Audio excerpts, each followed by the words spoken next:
And we started to hear those firecrackers and pops, and we walked down the street, and this is what we saw. As you can see just behind these officers, a car is on fire. But what I really want to show you is right here to my left. This is just one example of a business here in Nashville that was completely destroyed. A lot has changed in the last 15 minutes. We're now walking with the NFAC, so I want to get us moving so we don't lose this group right here. They left Churchill Downs and are making their way back towards Gigi Moore Park, where they all started. Tamika Palmer, Breonna Taylor's mom, has arrived, and she's at the front of this crowd alongside other Until Freedom leaders. And I want to show you just a few inches away. There's even a lone sneaker. So the blasts came out a few feet from where they happened. And as I'm sure you can understand by just looking behind me, it's left many speechless with little left behind. Everything from the mask to the shield to my pajamas, because let's face it, who doesn't love watching a 3-hour movie in their pajamas while repping their favorite superhero? Now, I want to give you a first-hand look as we are on 65 right now. This is just one example of the complaints that neighbors say they have called in. Most of the windows look like this, extremely shattered. On the plus side, service won't seem any different for customers.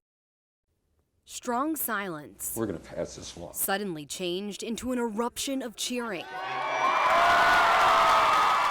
Hundreds watched history on an outdoor TV screen from the steps of Metro Hall as the vote for Breonna's law passed unanimously by Metro Council. Congratulations, the ordinance passes. And this is an opportunity, as her mother said, to save lives. Louisville has become the first city in the country to ban no-knock warrants. The new law now forever ingrained in history. We can't have two justice systems in America, one for black America and one for white America. Breonna Taylor's mother, Tamika Palmer, and attorney Ben Crump made their way out of City Hall to join protesters. I knew she was destined for greatness. She's showing it. On day 15 of fighting for justice on the streets of Louisville. But I know a change gonna come.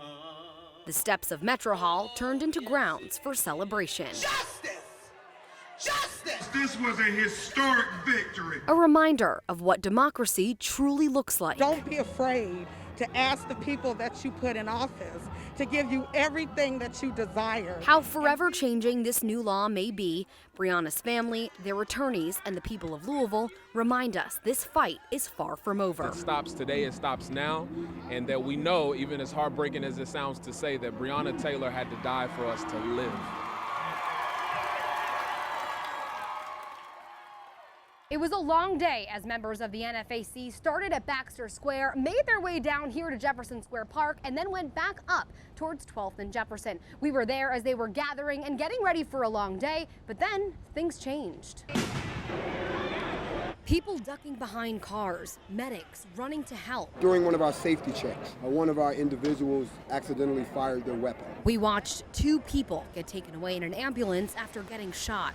That's how the day started for the NFAC, who shortly after made their way downtown.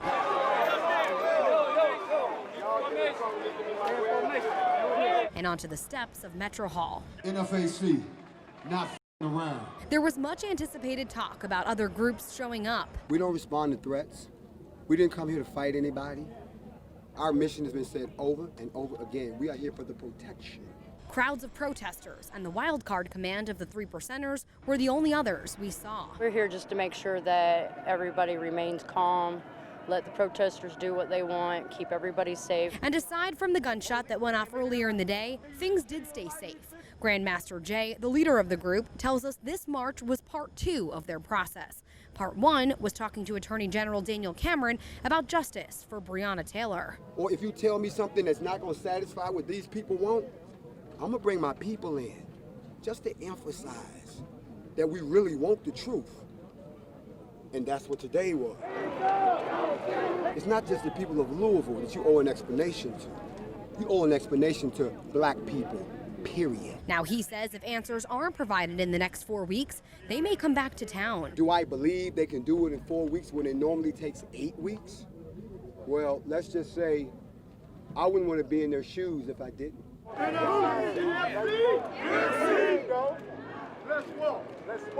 The NFAC is not going anywhere. It's going to get bigger. Grandmaster Jay tells us that they are looking at that 4-week timeline, and if answers aren't provided within the next 4 weeks, there is a chance that they'll be back in Louisville. For the Night Team, I'm Jessie Cohen.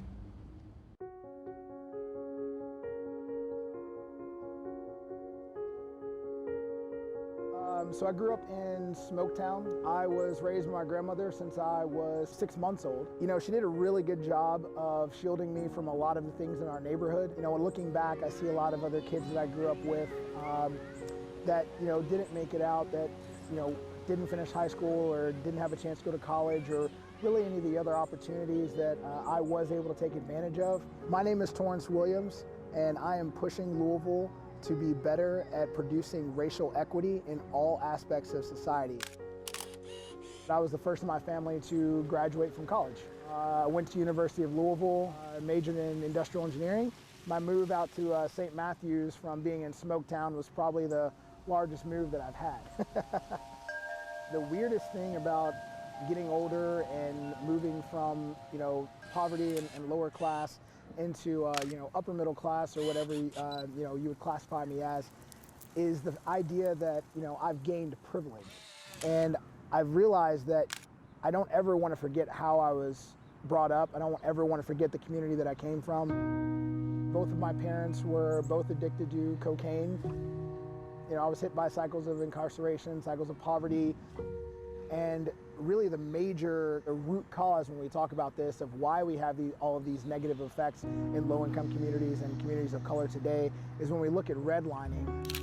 They were able to separate white families from black families and to keep black families from accessing capital, keeping them from buying homes, keeping them from being able to build wealth. So, you know, if you ever needed an idea of whether or not redlining is still taking an effect, the deed restrictions on the house that I lived in actually said for a very long time that could only be sold to white people. And so then here in my neighborhood of Richlawn, I'm actually one of 2 minorities that lives in our neighborhood of 200 houses, and that's it.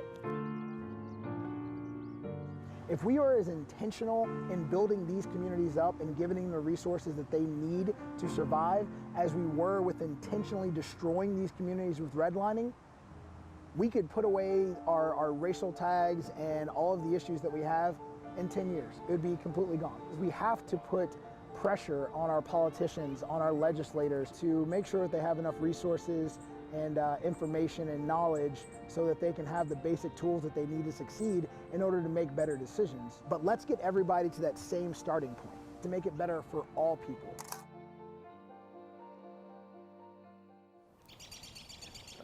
They're so small, they're so tiny. When Chip Polston bought his kids Legos years ago, he knew eventually they'd outgrow them. They've both grown up quite a bit. But as Zach and Jackson became teenagers, he had no idea it would be so hard to let go. If I had not discovered through Zach that I still enjoyed building, this would have been something that I did as a kid and just had left behind a long time ago. So you build them in sections. He loved putting those plastic pieces together as a kid. And we got the first 2 floors done here. But tucked his box of blocks away on a shelf when he got older until he had boys of his own. Easier than trying to find a needle in a haystack. That's when his Lego love was rebuilt in his basement. And instead of ending up back on that same shelf, he decided they were better suited for display. I mean, there's a bakery over here, there's a pet shop, there's the city hall, there's a movie theater, there's a shopping complex, you got a grocery store, firehouse, bank. My name's Chip Polston. I like to think of myself as a Lego enthusiast. Others may call it Lego nerd. He's surrounded by his own life-size adult playground turned museum. Believe it or not, I really don't tell a whole lot of people about it. No, it's amazing to really come down here and look around with it. Just look left, right, up, or down. Something special will always catch your eye. Because you've got so many different scenes through here and people walking around the little city and everything like that. The whole room captures the Polston boys' childhoods. Things that I very vividly remember playing with as a kid, to things that the boys and I built together when they were younger, to things that I've enjoyed building as I've kept on going with it. The full Statue of Liberty, the Millennium Falcon. Every item on display begins with a story. These are some of the first things that Lego ever made. And ends with a memory. My youngest especially used to love kind of the capping off where he could put the last piece on there. Although his sons may have moved on, there are still plenty of pieces to hold on to.